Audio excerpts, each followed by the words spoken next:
여기 앞에 계신 분들을 소개를 하도록 하겠습니다. 저부터 하겠습니다. 저는 복음안의 세계를 담임하고 있는 정현민 목사입니다. 반갑습니다. 저는 동작종합교회에서 부목사로 사역하고 있는 안건구 목사입니다.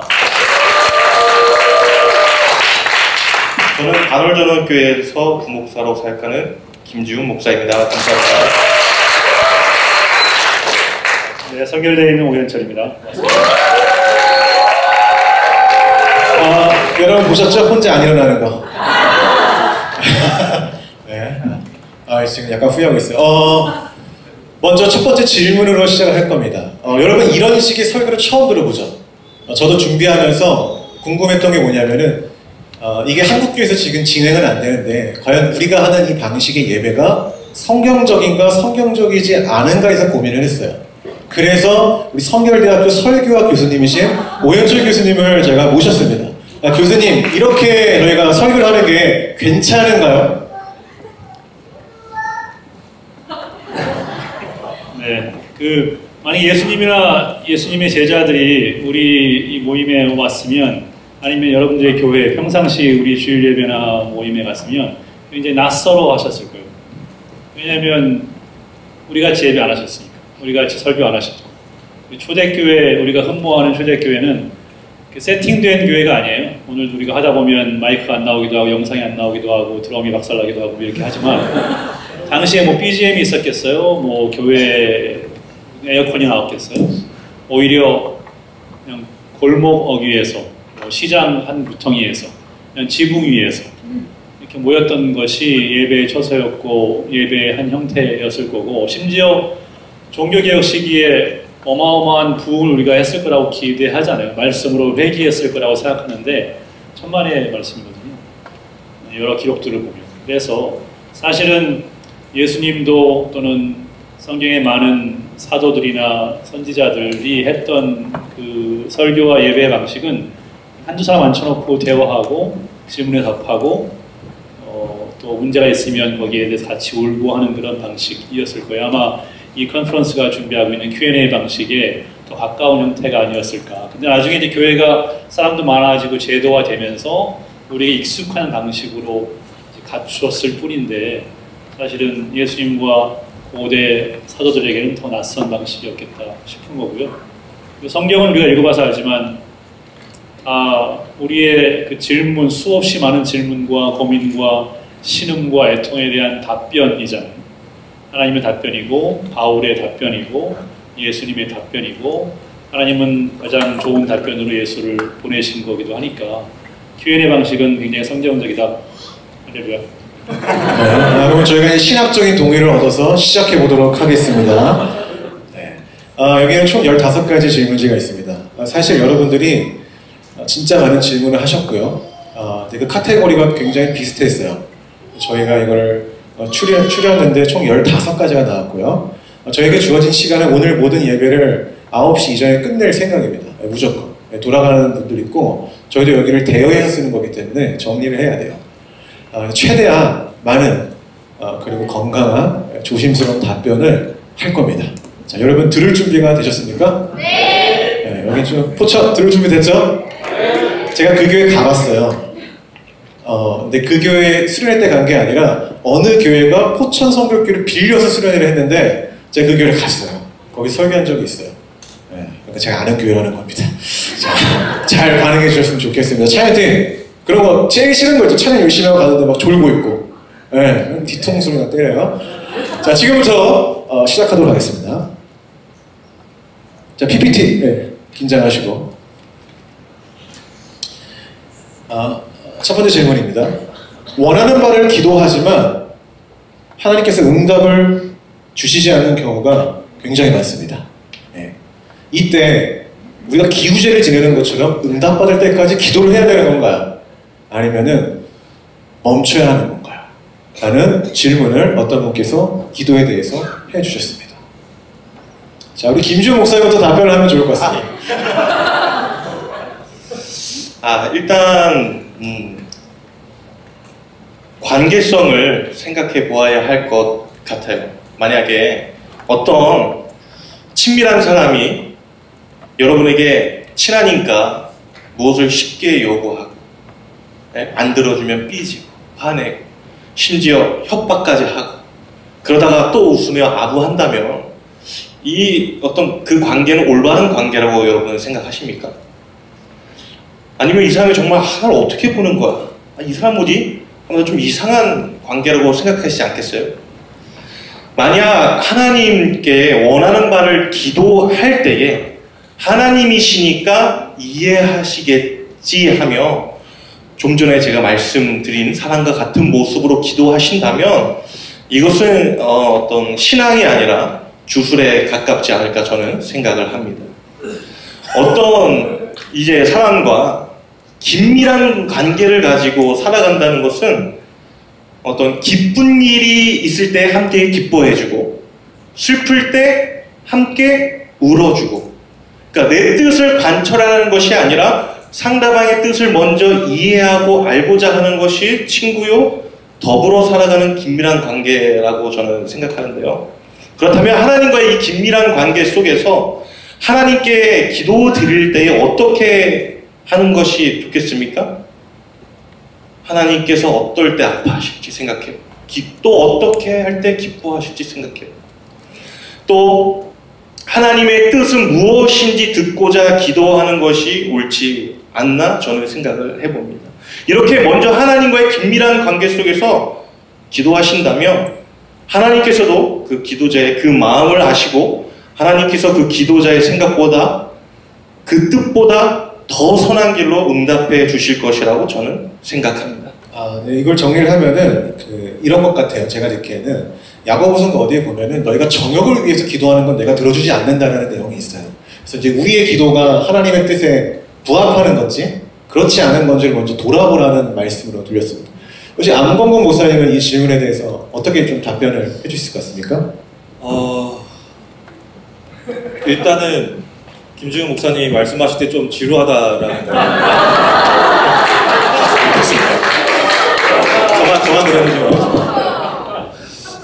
약간 컨셉이라니까. 그렇게 나쁜 사람 아니니까. 저는 하나님께서 우리의 기도를 들어주신다라는 것을 분명히 성경에 명시하고 있다고 생각을 합니다. 아까 특강 시간에도 얘기하셨겠지만 구하라 찾으라 문을 두드리라 이렇게 얘기하셨잖아요.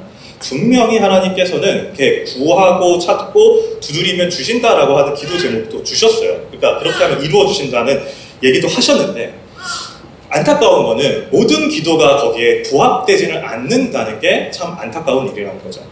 저희 담임 목사님께서 기도에 대한 설교를 하시는데 하나님께서는 4가지 방식으로 기도 응답을 해주신다 얘기를 하셨었습니다.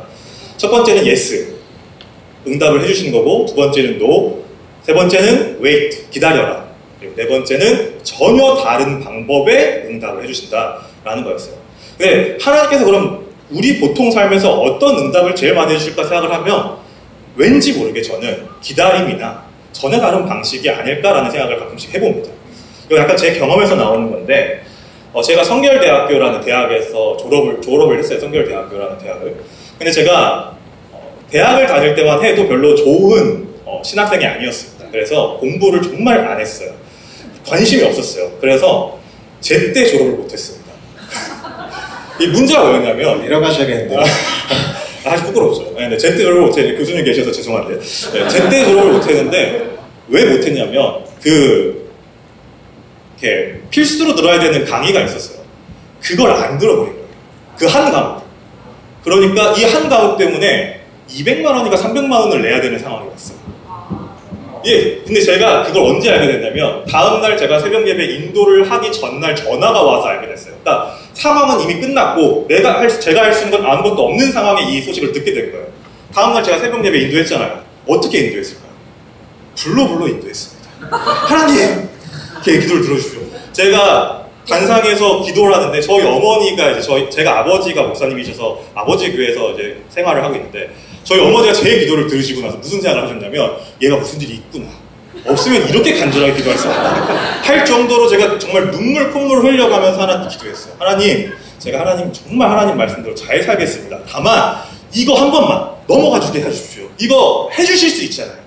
나는 못하지만 하나님 사람 마음 살짝 바꿔서 뭐 교직원분 한번 살짝 마음 바꾸면 가능하잖아요. 라고 기도를 했어요. 근데 됐을까요? 안 됐어요. 안 됐어요. 그래서 아버지한테 호통을 듣고 제가 돈이 어떻게 있습니까? 다 아버지 돈이죠. 아버지 돈으로 등록금 내고 여기서 이렇게 등록금 스스로 벌으시는 분들이 계시면 정말 훌륭하신 건데 저는 그렇게 훌륭하지도 못했어가지고 아버지 돈을 타서 마지막을 했습니다.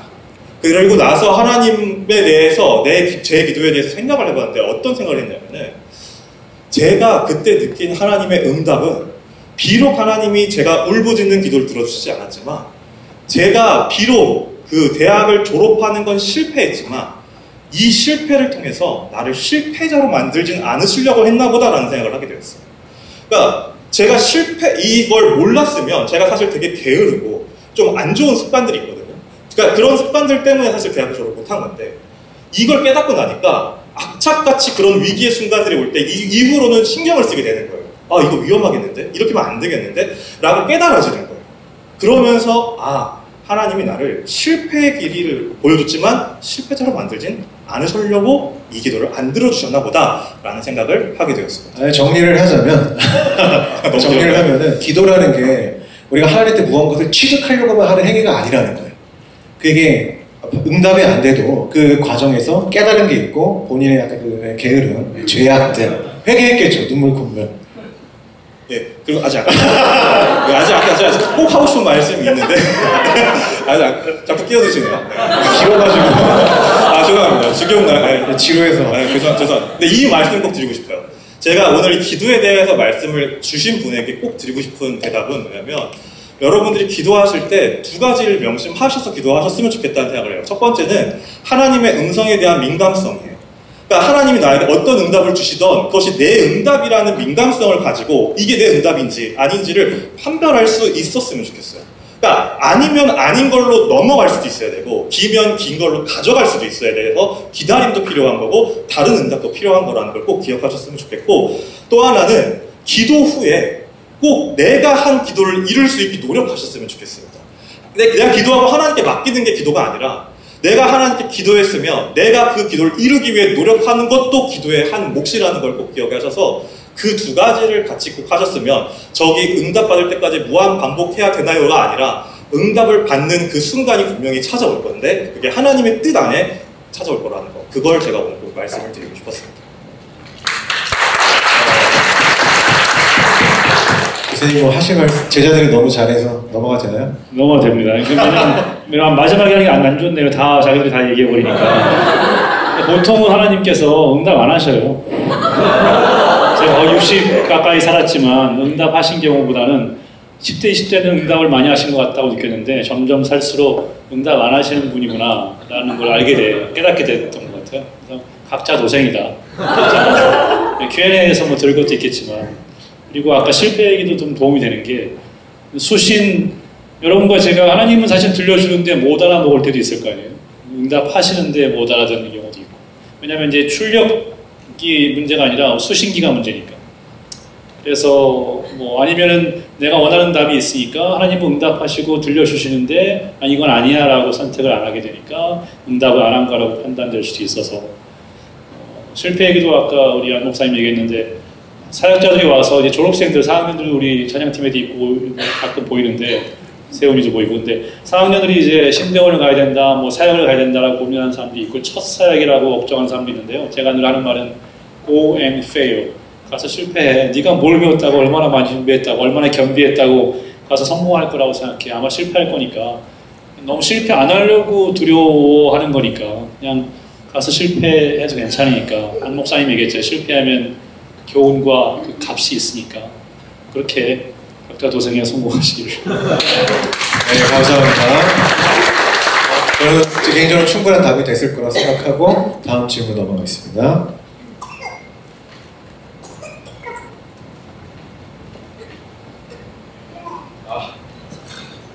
드디어 나왔습니다. 네, 취하지 않는 선에서 술 취하지 마라. 취하지 않는 선에서 친구들과의 술자리를 즐기는 것은 괜찮은가요? 민감한 문제, 술에 대한 문제를 저희가 한번 다뤄보도록 하겠습니다. 우리 어떻게 우리 교수님과 목사님들 술 한번 마셔본 적 있으신가요? 아, 교수님 계시고. 네, 계시고. 저 안 마셔봤어요.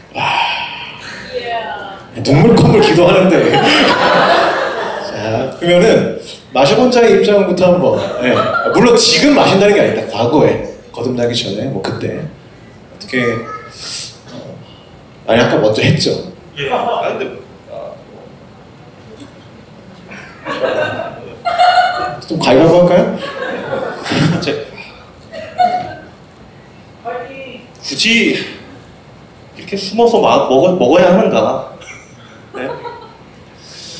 물론 이 술이 여러분도 잘 아시겠지만 술이 뭐 구원과는 이제 관계가 없다는 거 여러분들이 잘 아실 거예요. 그래서 어떤 목사는 그 부분은 회색 영역이다. 네, 이렇게 말씀하시는데 저는 보수적으로 제 대답을 좀 해드릴게요. 에베소서 5장 18절 말씀입니다. 제가 읽어드리도록 하겠습니다. 술 취하지 말라. 이는 방탕한 것이니 오직 성령으로 충만함을 받아라. 아멘. 아멘. 네. 그러니까 여기서 이제 취하다, 술에 취하다의 취하다와 성령의 충만함을 받아라의 충만함은 그 어음의 뿌리가 같습니다. 그렇다면 이제 예수 그리스도로 말미암아 구속받은 주님의 자녀된 우리들은 이제 우리 인생의 지배를 성령 외에 어떤 것으로도 지배를 받아서는 안 된다 라는 말씀입니다. 여러분 저의 컨셉을 알겠죠? 근데 그러니까 마시지 마세요. 마시지 마십시오. 근데 이 질문에서 이 친구들은 믿는 친구들인가요? 아니면은 믿는 친구들끼리 먹는 건 좀 더 심각해서 이게 믿는 친구들 먹는 건지 아니면 그 믿지 않는 친구들 중에 나만 그 사람인지 궁금하긴 한데 아무튼 한 잔만 먹어도 취합니다, 여러분. 이거는 취하지 않는 선이 아니라 한 잔만 먹어도 취하고요. 그냥 마음에 불편함이 있으니까 이런 질문을 하신 것 같아요. 마음에 불편함이 있으시면 드시지 않는 것을 저는 적극 추천드립니다. 네, 다른 의견 있으시는 분들, 벌써 박수 나면 안 돼, 아직. 논의가 끝나잖아요. 다른 분들 있으시면 또 말씀해 주시면 좋을 것 같아요. 오인철 교수님, 하시는? 네. 4명씩 하는 건 너무 시간이 많이 갈 것 같아요. 그죠? 네. 필요한 사람만 얘기하고 빠지는 게 나을 것 같긴 한데 저는 술을 많이 먹어봤기 때문에 들어야겠네요. 주당이었기 때문에 그리고 술 먹을 때 항상 기도했었고요. 고스톱 칠 때도 항상 기도했었고 대표기도 시작할 때는 끝날 때는 뭐 주기도문 이렇게 그래서 술 먹는 것 자체가 원론적으로 죄는 아닌데 우리 지금 목사님하고 달리 근데 그 어떤 상담사가 주로 그 율랑녀들을 많이 상담하는 그런 특별한 사역을 하셨어요. 근데 율랑녀들을 만날 때마다 너무 진한 화장을 보면서 마음이 이렇게 아프더라는 거예요. 자기도 물론 이제 일을 하기 위해서 화장도 하고 예쁘게 하고 오는데 너무 진한 화장을 보면서 나는 남은 생애 가운데 화장을 진하게 하지 말아야지라는 마음을 갖게 됐다는 거예요. 그게 성경적인지 신학적인지 모르겠는데 상대방에 대한 그런 마음을 갖게 된 거죠.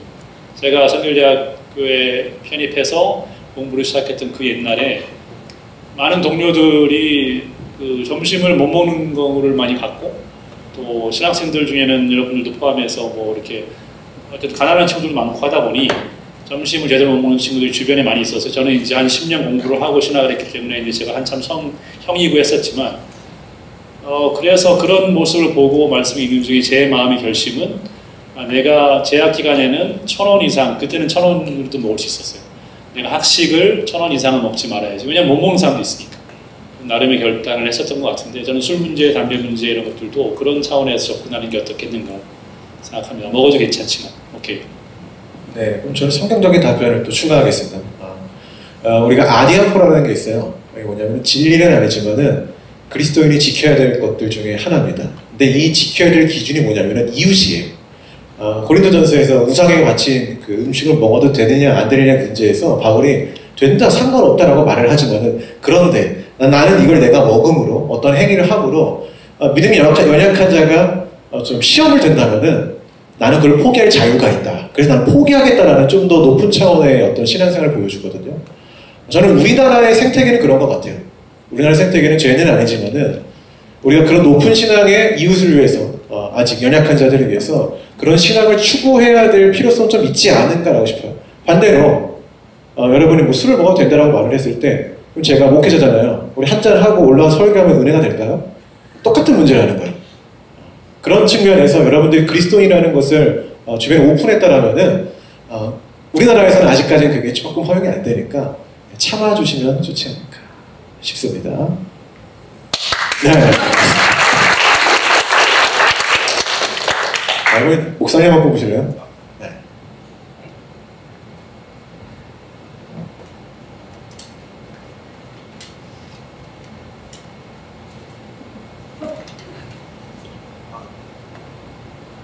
여행 중 피치 못할 사정으로 주일 성수 못하게 되었습니다. 이때 여행원들과 자체적으로 예배를 드려도 되나요? 라고 하는 질문입니다. 저희끼리 굉장히 화제가 됐죠? 네. 네. 목사님 먼저 답변해주세요. 제가 먼저. 주일 성수에 대한 문제인데, 저는 코로나 시기 때 적극적으로 온라인 예배를 드리자 파였어요. 왜냐면 코로나 시기 때에 온라인 예배를 드려야 하는 이유가 명확했거든요.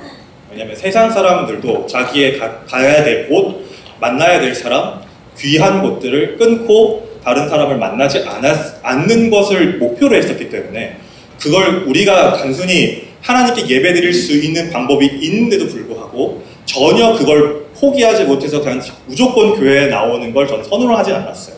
그래서 그때 코로나 시기 때는 온라인 예배를 드리는 것을 굉장히 적극적으로 권장을 했는데 이제 온라인 예배가 끝나고 지금 이 질문을 보면은 사실 여행 중이라고 하는 이 피치 못할이라고 하는 자기의 표현이 있는데 여기서 저는 이 피치 못할이라는 말에 좀 집중해 볼 필요가 있지 않을까 싶습니다. 예를 들어서 저희끼리도 한번 얘기한 적이 있는데 가족 중에 다른 분들은 다 안 믿는데 나만 예수님을 믿어요. 근데 다른 분들하고 같이 가족여행을 가야 되는 순간이 와요. 근데 나 교회 가야 돼서 가족여행 못 가겠어요 라고 말하는 것과 가족여행을 다녀오는 것과 그분들이 입장에서 생각할 때 어떤 게 조금 더 이 자녀가 그리스도인으로서의 빛을 발할 수 있는 방법일까요?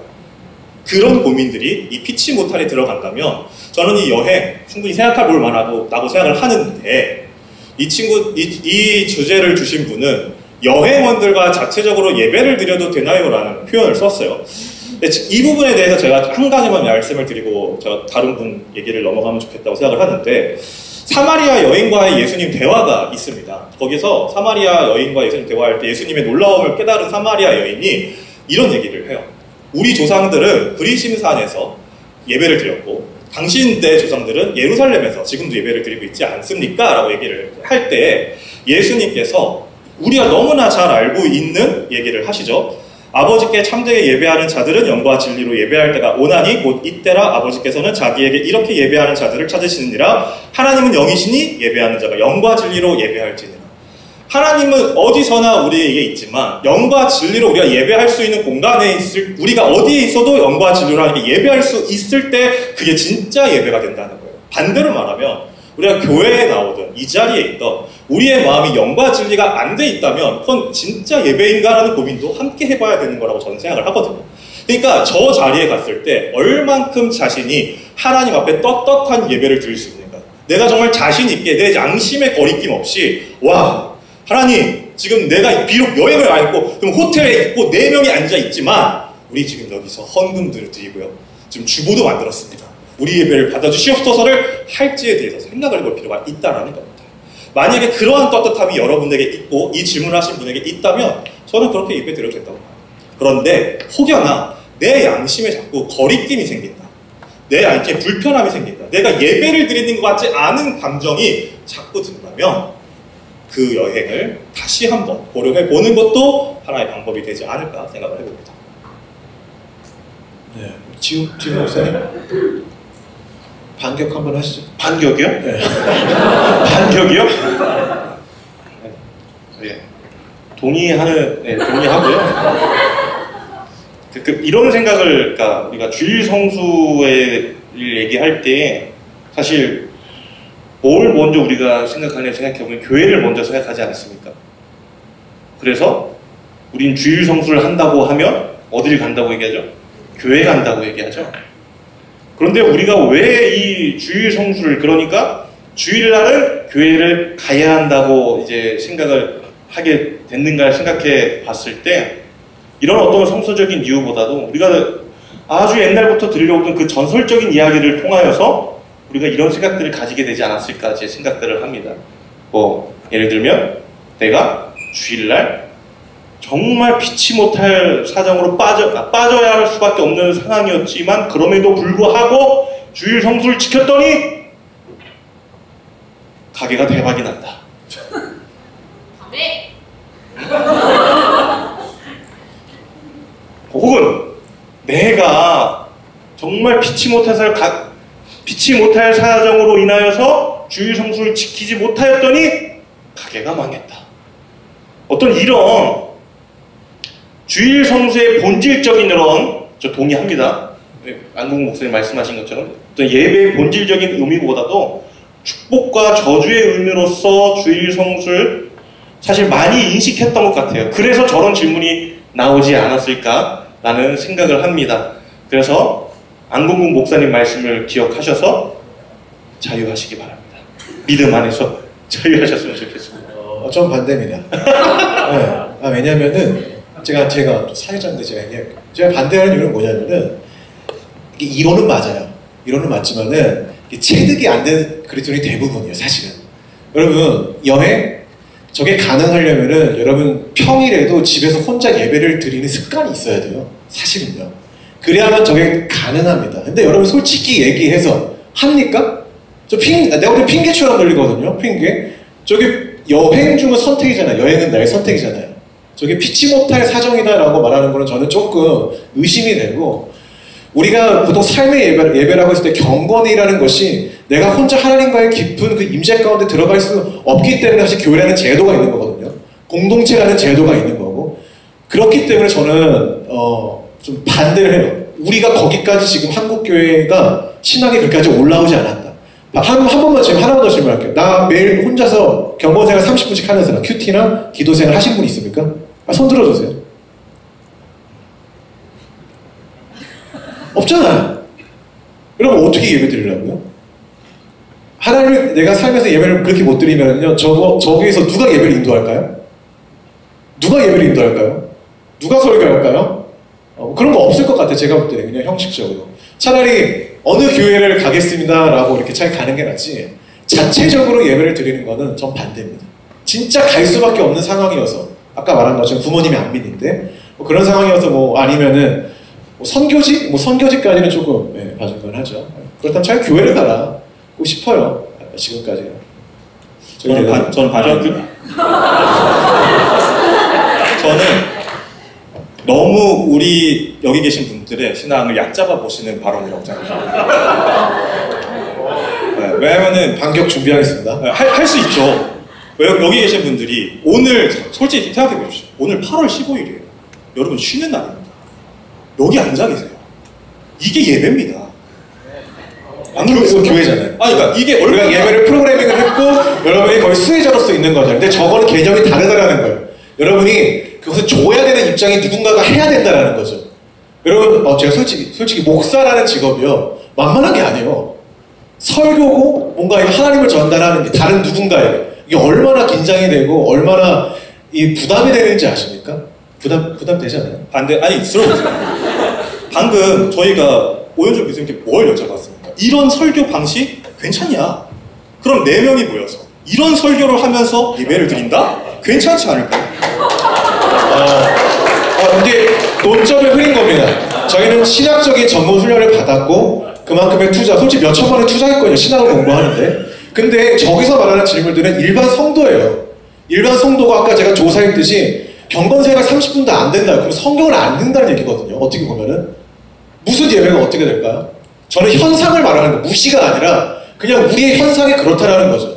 근데 거기서 누가 인도하고 누가 영향을 주겠는가라는 거죠. 이론은 동의해요. 저 질문을 한 분이 인도하실 겁니다. 그럴 준비가 돼 있다니까요.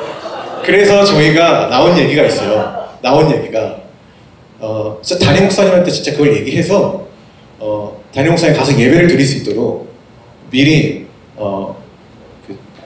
페이퍼 같은 것들을 좀 마련해서 이렇게 했으면 좋겠다는 얘기는 나왔거든요. 근데 가서 그렇게까지 하는 거는 여행지에서나 뭐 어디서 할지도 모르는데, 여행지라고 포괄적으로 말했지만 엉뚱한 곳에 가서 앉을 수도 있어서, 사실은 제가 박사과정 남학원에서 공부할 때 제 책상 머리에 써 붙여놨던 캐치프레이즈는 뭐냐면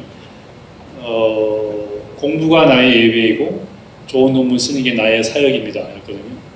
꼭 예배 형식을 취해야만, 일정 부분이라도 취해야만, 담임 목사한테 폼을 받아와서 흉내내야만 예배가 되는 게 아니라 자기가 주어진 삶 안에서 그리스도의 정신으로 성경의 가치관을 가지고 설거지를 하던, 뭐 그날도 내가 휴가를 못 받아서 일을 하던 그 안에서 예배 정신으로 그리스도를 부르며 있다면 그건 예배로 인정할 수 있지 않을까. 교수님 마음이 제 마음이에요. 잠깐, 저는 이론은 동의한다고 했어요. 근데 우리가 체득이 안 돼서 현실이 안 된다는 얘기를 하고 싶은 거죠. 이론을 부정하는 게 아니라. 여러분들도 말할 수 있어요. 우리끼리만 말하면 우리가 다 답을 아는 것처럼 말하지만, 여러분들도 마이크를 플로어에도 좀 돌, 그렇지? 마이크도 여러분도 하실 말 있어요.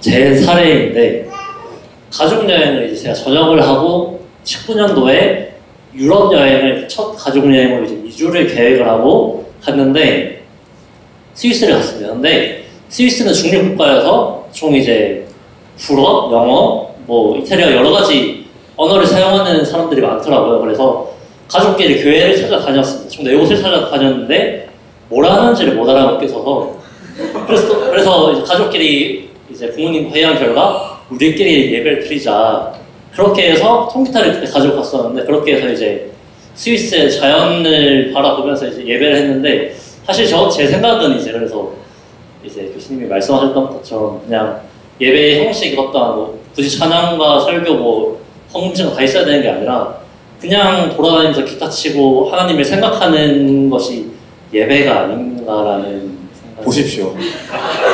봐보세요. 하나님이 예배를 준비하시면 누가 가족여행 가는데 통기타를 들고 합니까?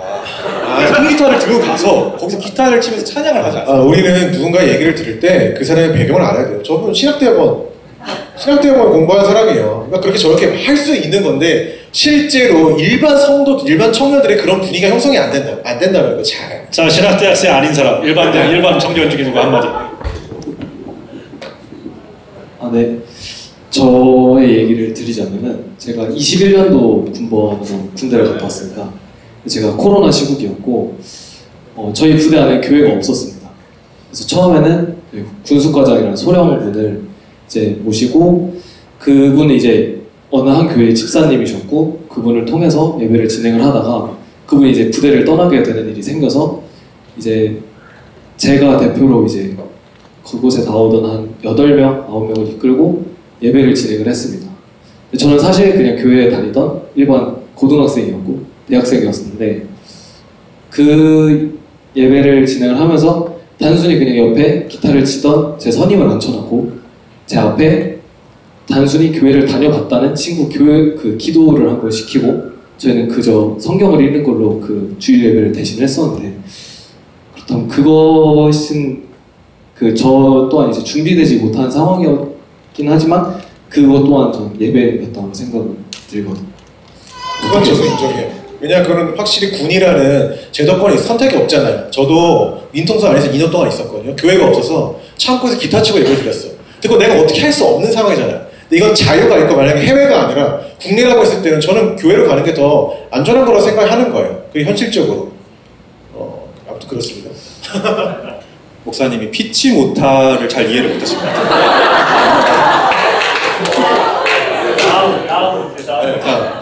네, 뭐 어느 정도 전달이 됐을 거라 생각이 돼요. 전달이 됐을 거라 생각하고. 네. 왜 이렇게 질문이. 제가 이거 듣다가 그냥 궁금해져서 그랬는데요. 자체적으로 예배를 드려야 되는데 저희는 아직 준비가 안 돼서 못 드린다고 말씀을 해주셨는데 그러면 요즘에는 목사님들 녹화 강의가 있잖아요. 그거를 틀어놓고 예배를 진행을 하는 거예요? 그것까지 제가 수용을 했어요. 그런데 저희 자체적으로 이제 본인들끼리 일반 성도가 아직 뭐 하나님을 잘 모르고 그런데 이렇게 조금 위험하니까 차라리 유튜브나 이렇게 예배를 같이 드리는 거는 괜찮다는 거죠. 그리고 이제 아무거나 들으면 안 되고 저희가 토론 중에 얘기 나온 거는 나는 그럼 진짜 피치 못할 사정이 있으면 담임 목사님한테 이야기를 하고 우리가 어떻게 예배를 드리면 좋을까요? 라고 해서 좀 솔루션을 받는 게 좋다라고 저는 말을 해서 그래서 뭐 폼이나 아니면 유튜브나 이런 게 나온 거예요. 근데 이제 그게 아니라 약간 이용했을 때 약간 뭔가 있잖아요. 솔직히 그런 게 있는데 그런 마음이라면은 아까 목사님 말한 것처럼 아니다. 저는 거기에 동의를 한다는.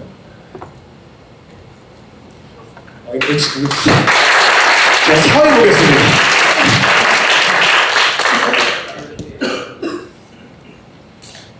이 주제도 굉장히 저희가 토론을 했고 오윤철 교수님 먼저 답변해 주시면 좋을 것 같습니다. 하나님과의 관계는 괜찮다라고 생각했는데 남을 사랑하는 것이 힘들고 어렵습니다. 자, 이대로 제 신앙은 괜찮을까요? 라는 질문입니다. 뭐 괜찮죠 당연히. 우리가 다 ENFP도 아니고 뭐 머리 끝밭이 아닌데 어떻게 다 사랑하는 척 할 수 있겠어요? 사랑하는 척 설령 영혼 없는 그 말과 마음은 전달이 안 되거든요. 그래서 설교 중에든 강의 중에든 제가 준비를 안 하고 강의하거나 준비 안 하고 설교하고 진심이 담겨있지 않으면 청년들이든 성도들이든 학생들이든 알거든요. 우리 교수 오늘 준비 안 했구나. 그러니까 사실은 초보 시절에는 거짓말을 되겠지 하고 하는 거지만 사실은 이제 하다 보면 설교든 강의든 뭐 어떤 사랑의 표현이든 억지로 안 된다는 걸 우리가 학습을 하게 되니까 저는 하나님 사랑은 오케이인데 남 사랑하는 거는 남을 사랑한다고 표현하는 거는 너무 지나친 오지랖하고 나한테 안 맞는다 하면 저는 그렇게 살다 죽으시라고 말씀드리고 싶고요. 혹시 질문하신 분이 자기 MBTI가 뭔지 모르겠는데 거기에 따라서 뭐 틀딱도 있고 뭐 소심충도 있고 다 있잖아요. 그러니까 그냥 내가 할 수 있는 수준에서 사랑을 표현하거나 뭐 안 하거나 해도 되지 않을까 저는 그렇게 생각합니다. 네. 교수님은 괜찮다고 하니까 네, 제가 감히 교수님께 반기를 한번 들어보겠습니다. 반기가 아니라 이제 반론 정도. 저 이제 학점 없으니까. 네, 제가 저의 신앙관일 수 있겠지만 저는 성경을 통해서 항상 예수님께서 하셨던 가장 우리에게 우선시되는 율법이라고 말씀하셨던 건 딱 두 개밖에 없다고 생각해요. 하나님 사랑과 이웃 사랑.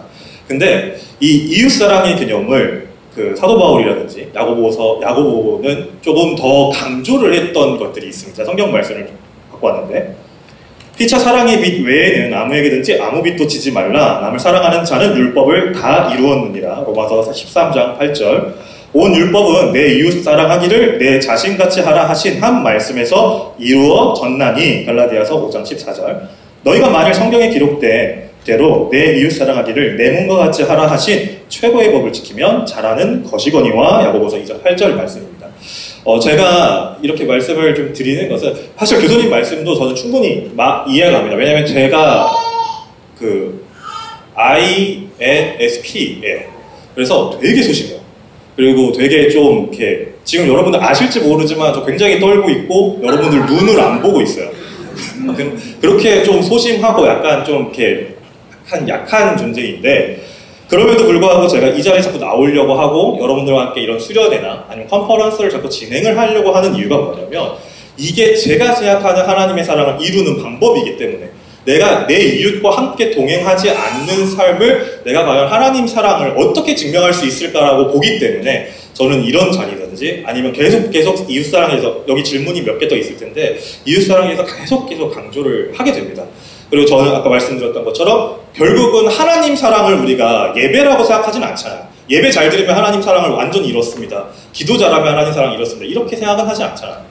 근데 이웃 사랑을 했을 때 하나님 사랑을 이뤘습니다라고는 많은 성경에 관련된 사람들이 이야기를 한다는 거예요. 그래서 저의 견해에서는 이분이 왜 이런 생각을 하고 하는지 알 것 같아요. 하나님과의 관계가 괜찮지만 남을 사랑하는 것이 힘들고 어렵다. 이 남이 누군지가 사실 굉장히 전 중요한 걸 봐요. 특히 남이 가족일 때 정말 힘듭니다. 이건 전 굉장히 많은 분들의 이야기를 받기 때문에 아는데 정말 힘들지만 그걸 포기하지 않고 아까 교수님께서 말씀하신 대로 죽을 때까지 시도해봤으면 좋겠어요. 그냥 사랑하기 위해서 어떤 방법들을. 근데 뭐 그렇게 안 하다가 교수님 말씀대로 포기하는 것도 저는 하나의 방법일 수도 있다고 생각해요. 왜냐면 내가 나를 죽여놓고서 나의 삶을 완전히 죽여놓고 하나님 사랑이니까 내 이웃을 사랑해야지만 매달리다 보면 정말 내가 죽는 순간이 올 수도 있거든요. 그러니까 그럴 때는 오히려 교수님이 말씀하신 것을 따르는 것도 나쁘지 않지만 될 수 있으면 그래서 저는 이웃사랑이라는 개념을 끝까지 붙잡고 가는 게 하나님의 관계가 온전한 게 아닐까라고 좀 생각을 해봅니다. 네. 다른 의견 있으십니까? 다른 의견이요? 네. 다른 의견은 아니고 좀 첨언을 하자면 저도 이대로 괜찮지는 않다라는 그런 입장인데요. 네, 이대로는 아니다. 이대로는 괜찮지 않다. 안 괜찮다. 그러니까 하나님과의 어떤 관계가 괜찮다면 하나님의 말씀과 그 발자취를 따라서 우리도 우리의 이웃을 사랑하려고 노력해야겠죠. 그렇죠? 말씀 하나만 읽도록 하겠습니다. 요한일서 3장 16절. 그가 우리를 위하여 목숨을 버리셨으니 우리가 이로써 사랑을 알고 우리도 형제를 위하여 목숨을 버리는 것이 마땅하니라. 네.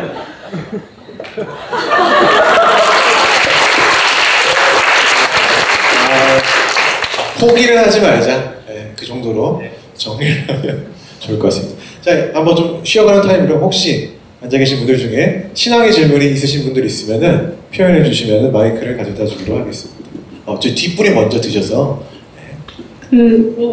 이웃사랑 관련해서 여쭤보고 싶은 게 있는데 저희 언니가 이제 성격 장애이신 분을 만나서 굉장히 힘들고 그리고 힘들고 너무 힘든 시기를 보냈는데 그런 경우에도 이제 언니가 그래서 혼란스러웠던 게 하나님께서는 남을 사랑하라고 하셨는데 이런 경우마저도 그분을 사랑을 실천해야 하는지를 여쭤보고 싶어요. 저는 이제 조금 더 상황을 들어봐야 된다고 생각이 돼요. 그 성격 장애가 어떤 형태인지 어떻게 좀 괴롭힘을 주는지 좀 말씀해 주실 수 있나요? 경계성 성격 장애이신 분과 언니가 룸메이트였는데 그래서 언니를 거의 왕따시키고 약간 모함하고 이래가지고 언니가 굉장히 힘들고 그래서 그 룸메이트를 굉장히 미워했어요. 근데 성경에서는 이제 사랑하라 이런 식으로 말씀을 주셔가지고 언니가 그거에서 오는 괴리를 느꼈던 것 같거든요. 그래가지고 약간 너무 미운 사람마저도 사랑을 해야 하는지 이걸 여쭤보고 싶어요. 제가 답변 어떻게 하실 거 있어요? 어렵네요.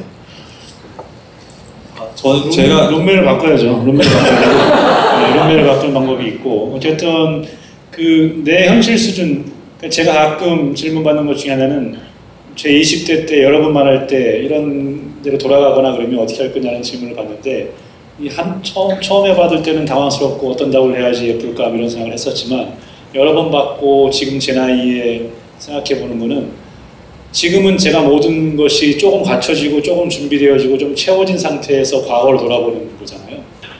지금의 제가 과거의 내 모습을 보는 거는 정확하지가 않은 거예요.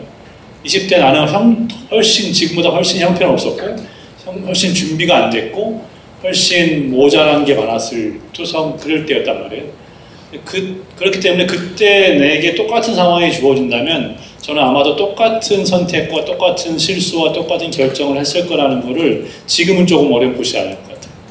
그래서 이 얘기를 하는 이유는 언니의 경우에 룸메 바꾸는 게 제일 최선이고 두 번째는 지금 내 수준에서 이걸 극복하고 뛰어넘는 그 초인적인 그리스도의 사랑을 하기가 힘들다고 냉정하게 기도를 해도 판단이 되고 주변에서 그렇게 얘기해 준다고 한다면 내 수준과 상태를 인정해야 될 것 같아요. 내가 할 수 없는 것을 무리하게 하기보다는 사람은 사실은 믿음 안에서 모든 것이 가능하다고 말하는 것이 성경에도 있지만 사람은 우리가 할 수 있는 일을 하게 돼요.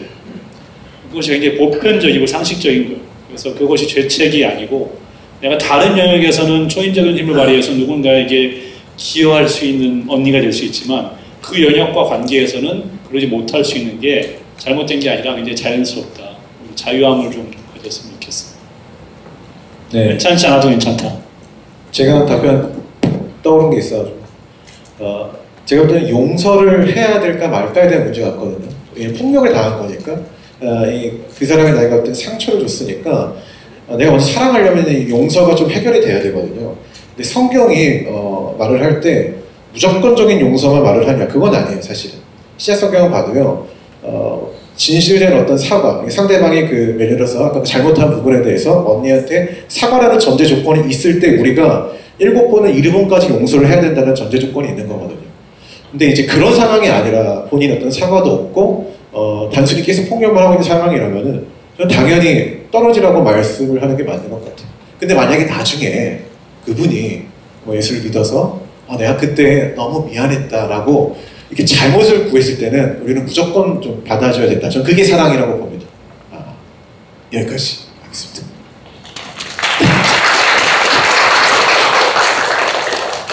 네, 여기 한 분 더 계십니다. 네. 아까 여행 질문이랑 부류가 비슷할 수 있는데 제가 지금 대학생이거든요. 근데 제가 학교를 졸업하고 취업을 하게 되면 제가 3교대 근무를 합니다. 그래서 3교대 근무를 하게 되면 예배를 불규칙하게 드리거나 아예 드리지 못하는 경우가 많을 것 같습니다. 주일 성수를 드리지 못하는 것에 어떻게 생각하시는지. 저한테 한 질문인가요? 아무나 답변이 되죠. 네.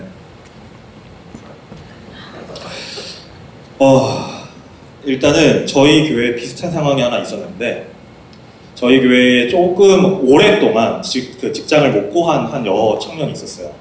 근데 그 여청년이 정말 여러 가지를 알아보다가 해보고 싶었던 일이 이제 스튜어디스였어요. 근데 아시다시피 스튜어디스는 주일 성수하기가 정말 어려운 직업이잖아요.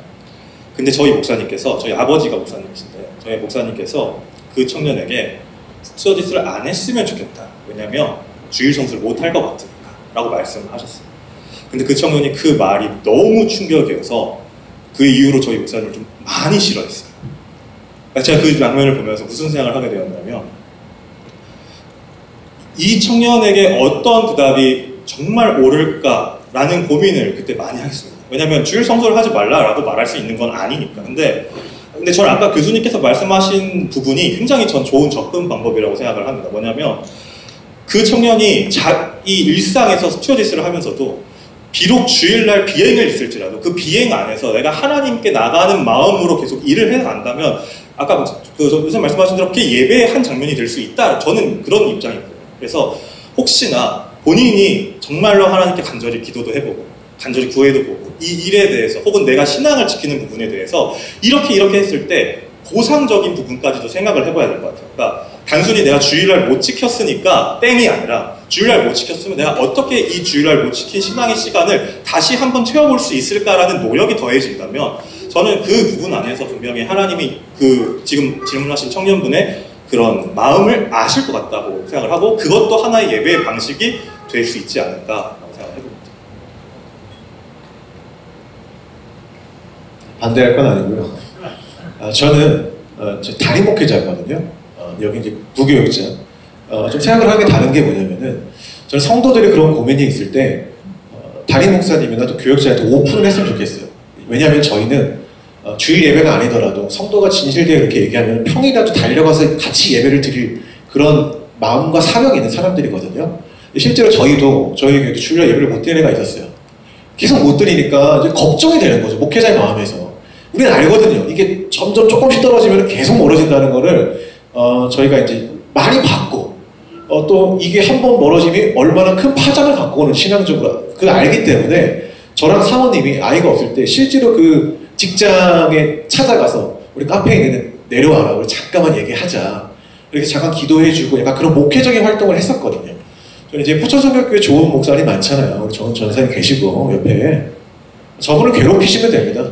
영적으로 나를 기도해달라 나를 위해 예배를 드려달라라고 여러분이 교회 전사님과 목사님들한테 요구할 자격이 있는 거예요.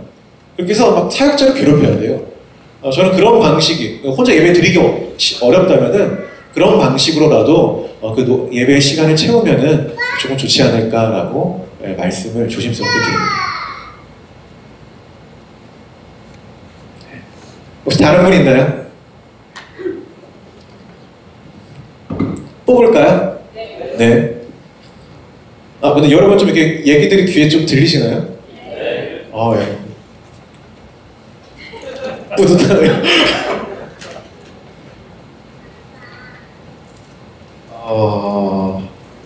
좀 어렵습니다. 긴장하세요. 예배와 삶이 일치하지 않고 구별되어 있더라도 신앙생활을 이어가는 것이 좋을까요? 또는 하나님을 떠나지 않은 채 잠시 신앙생활을 멈추는 것이 좋을까요? 라는 질문입니다.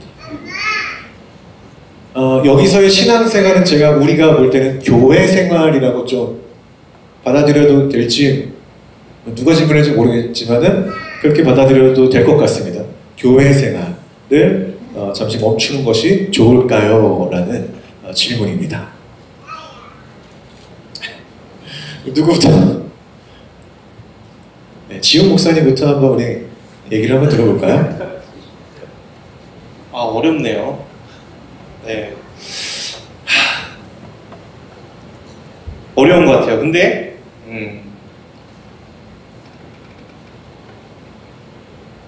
지금 예배 드릴 때 어떤 자신의 모습과 삶을 살아가는 자신의 모습이 좀 이렇게 정반대다, 네, 일치하지 않다라는 말씀이 있는 것 같은데,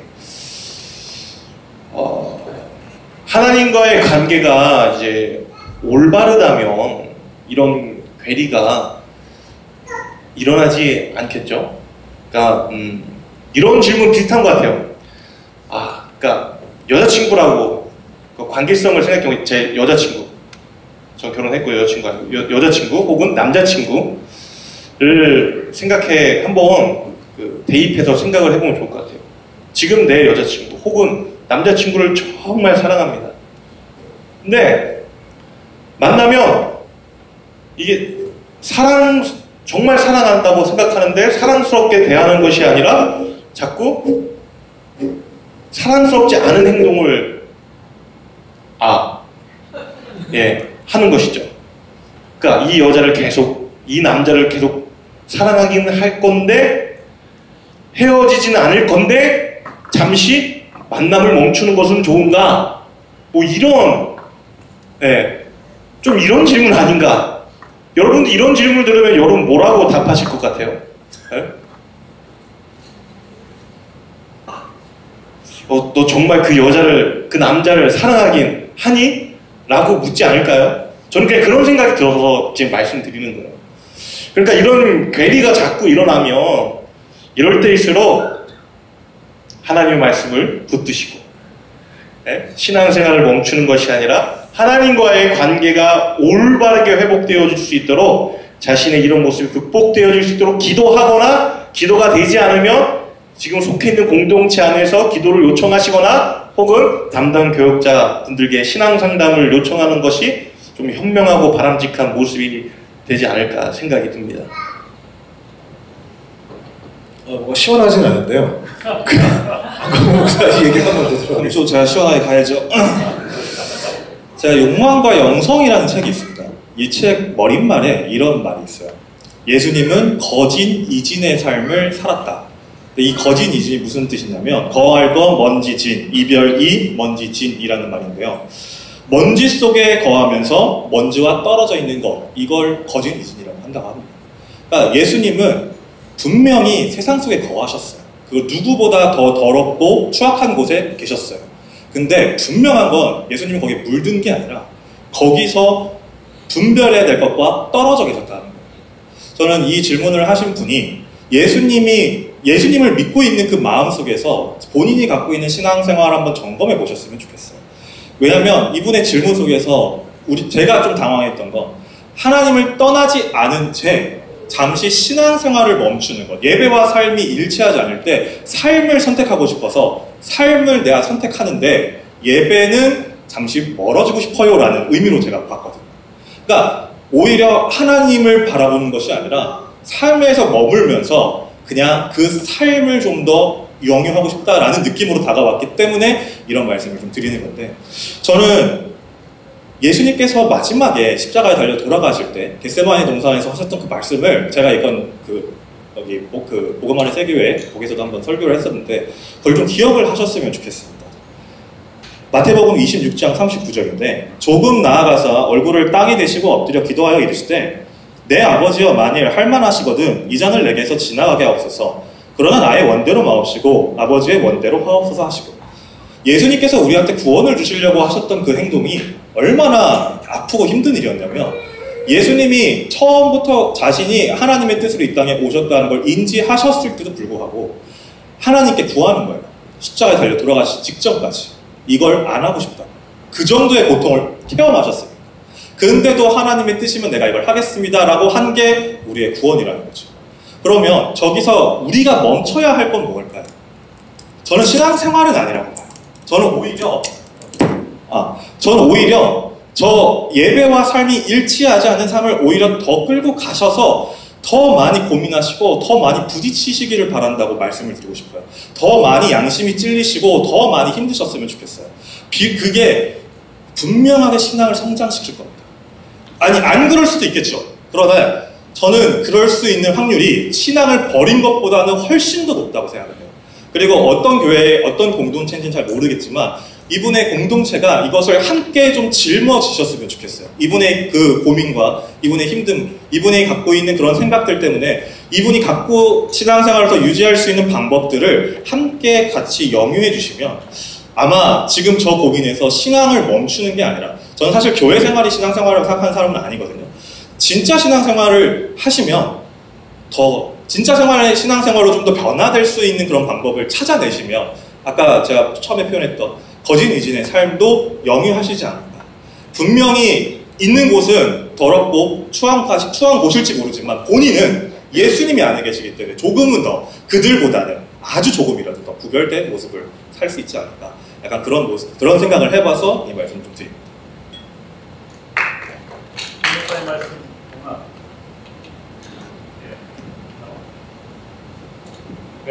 배터리가 없나 봐요. 꺼졌네. 그 두 목사님 말씀에 일단은 공감을 하고 동의를 하고, 질문자가 혹시 그런 지금 목사님들이 말씀하신 그런 포인트가 아니라 내가 어쨌든 삶은 성경이나 그 예배가 요구하는 것과는 너무 동떨어져 있어서 그 죄책이 그냥 이런 상태인데 내가 계속 예배드리고 교회 나가고 뭐 회장하고 성가대하고 찬양팀하고 하는 것이 괜찮을까, 내가 좀 정리가 된 다음에 돌아와야 되지 않을까, 이런 고민이라고 한다면 거기에 대한 제 생각은 나도 그렇다. 여기 제 제자들도 많이 있는데 이분들도 있고 더 앞뒤에. 근데 그 여러분들이 아는 제 모습과 제 실제 모습은 사실 차이가 많이 있거든요. 그래서 사실은 정도의 차이는 있겠으나 나도 그렇다라고 말씀드리고 싶고, 그리고 어차피 우리가 하나님 나라를 살아가려는 욕구 속에, 거룩한 욕구 속에 살아가긴 하지만 문제는 우리가 하나님 나라에 살고 있는 게 아니라 이 땅에서 살고 있잖아요.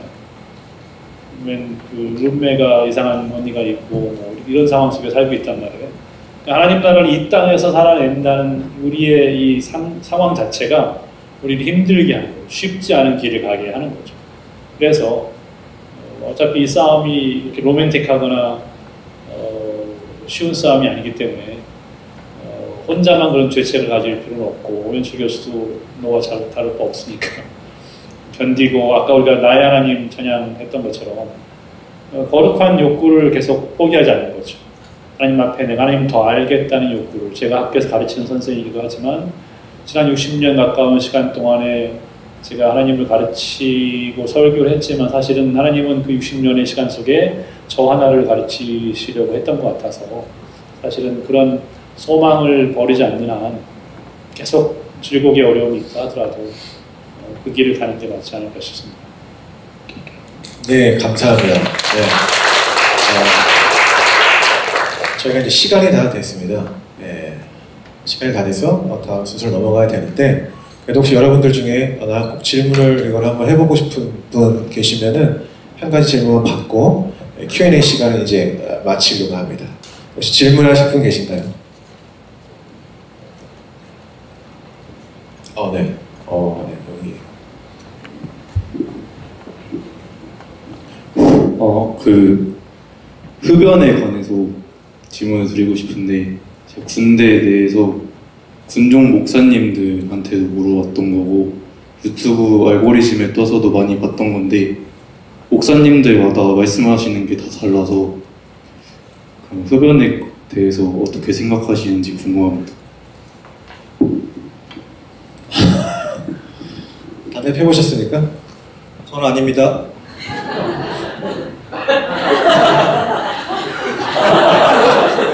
이런 얘기 하고 싶지 않은데 네, 많이 펴봤고요. 많이 폈습니다. 그러니까 군복안에는 여기 다 들어있었고요. 그냥 네. 어떻게 말씀드리냐면 아까 그 술. 그러니까 사실은 이것도 기호식품이잖아요. 기호식품이잖아요, 담배도. 그러니까 이제 구원의 영역으로 본다면 네, 구원과는 별개라고 저는 생각을 합니다. 그런데 뭐 어떤 목사님들이 이렇게 말씀하실 거예요. 우리 이제 거룩한 성전이니 술 먹지 마라, 담배 피지 마라. 근데 저는 이거 동의하지 않아요. 왜냐면 콜라 엄청 마시잖아요. 커피 엄청 마시잖아요. 그리고 목사님들 다 대부분 비만입니다. 이미 거룩한 성전이 아니에요. 네? 그렇게 따지면 그렇기 때문에 그렇게 보는 것도 옳지 않다고 생각해요. 저는 아까 정혜민 목사님 말씀하신 것처럼 나의 행위로 인하여서 내 이웃이 우리 교회 공동체의 일원이 시험에 들게 된다면 하지 않는 것이, 포기하는 권리를 가지고 하지 않는 것이 옳다라고 여겼기 때문에 저는 끊었던 거예요. 더 이상 숨어서 담배를 필 수가 없었어요. 네. 힘들어서. 더 이상 그 죄책감을 이기지 못하고 자유하기 위해서 저는 끊었어요. 네. 플러스에서 나오니까 플러스에서 저도 담배 많이 폈거든요. 한 하루에 한 3갑씩. 근데 끊었던 건 똑같은 이유, 아까 저도 말했었지만 그 어떤 율랑녀 상담하는 사람도 더 좋은 가치를 위해서 자기가 절제하는 것처럼 저도 밥 먹는 친구를 위해서 제가 1,000원짜리 약식을 했던 것처럼 똑같은 이유인데요. 그 아내를 연애할 당시에도 담배를 가끔 폈어요. 근데 아내가 원치 않았고 제가 담배나 술보다 더 좋은 가치인 아내를 만나게 되고 아내의 그 말이 제가 그 모든 것들을 사실 담배, 술 끊기 쉽지 않잖아요. 안 피우신 분들은 모를 거고 펴보신 분은 알 텐데 그걸 하루아침에 끊을 수 있었던 것은 아내를 제가 사랑했기 때문인데 더 좋은 가치를 내 마음에 품을 수 있다면 아마 절제할 수 있는 힘이 생길 텐데 안 생기면 히말라야 같은 데 가서 피고 오시고 이렇게 하면 되겠죠. 그래요. 네, 마지막이니까 저도 한마디 하겠습니다. 저도 원래는 이제 거룩한 성전이다라는 얘기를 하려고 했는데 실패한 몸을 갖고 있기 때문에 제가 그 말을 이제 안 하겠습니다. 그럼 이제 다른 말을 드리려고 하는데 저는 좀 다른 관점의 얘기를 드리려고요. 왜 이 질문을 하셨을까 지금? 이 마지막 질문으로 하실 때 담배에 대한 얘기를 하셨을까? 그리고 왜 군에서도 이런 질문을 계속 하셨을까? 본인이 그 부분이 좀 계속 걸려서 내 마음에 뭔가가 자꾸 걸리니까라고 생각을 하셨다라고 가정을 해서 제가 좀 이야기를 드려보겠습니다. 저는 양심이라는 말을 하나님의 음성과 굉장히 연관지어서 생각을 하는 편이에요. 그런데 제가 되게 좋아하는 웹툰이 하나 있어요. 죽음에 관하여라는 웹툰이 있거든요. 근데 이 죽음에 관하여라는 웹툰의 한 에피소드 중에 이런 내용이 있습니다. 어떤 사람이 죽었어요. 어떤 병이 좀 짙어져서 굉장히 과로한 삶을 살다가 주변 사람들이 말려도 안 듣고 과로한 삶을 살다가 죽었어요. 그래서 신을 만납니다. 죽음에 관하여가 사실 신을 만나는 내용이거든요. 근데 신과 대화를 하는데 왜 자꾸 그렇게 주위 사람들 말을 안 듣냐, 좀 들었으면 좋겠다, 이런 얘기들을 하다가 이 신이 이 사람을 살려줍니다.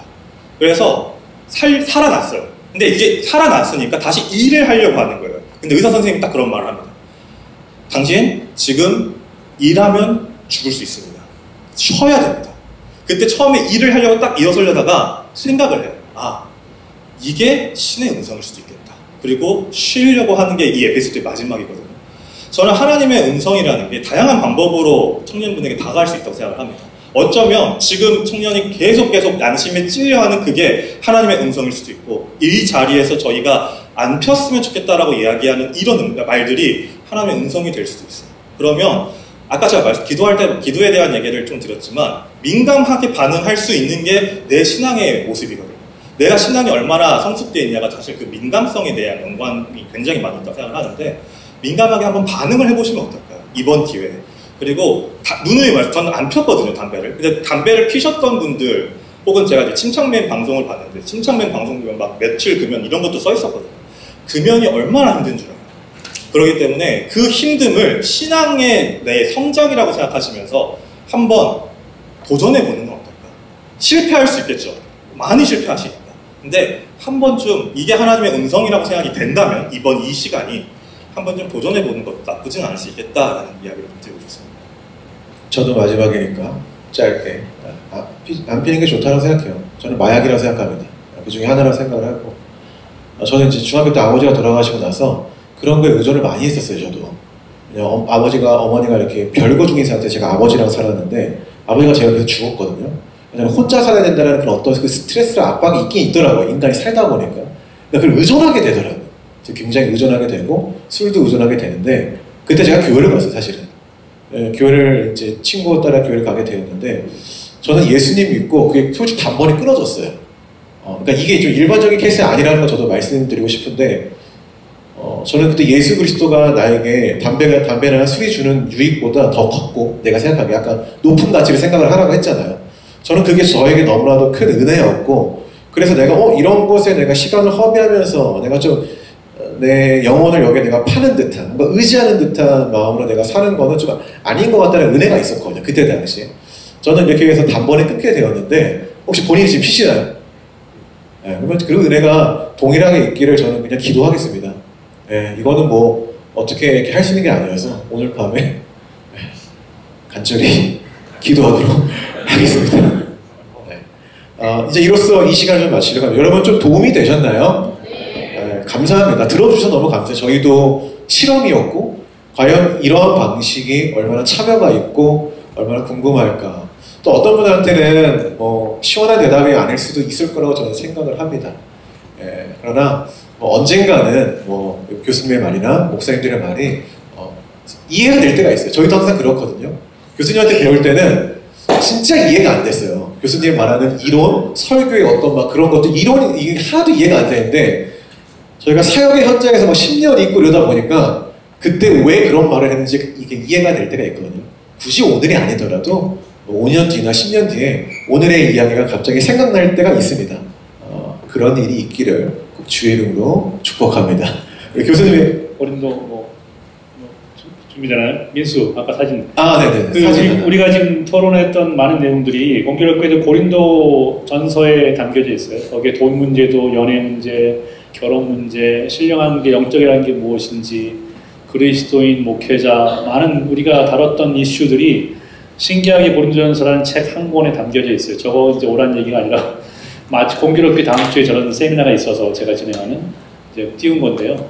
그냥 그 고린도 전서를 이 수련회 컨퍼런스가 끝난 다음에 이제 혹시 시간이 주어지면 고린도 전서를 한번 이렇게 쭉 기도하면서 이 Q&A를 한번 떠올리면서 읽어보는 것도 도움이 되겠다 싶습니다. 네, 감사합니다. 우리 교수님 기도해 주시고 이 Q&A 시간만, 또 다른 시간이니까 Q&A 시간만 마치도록 하겠습니다.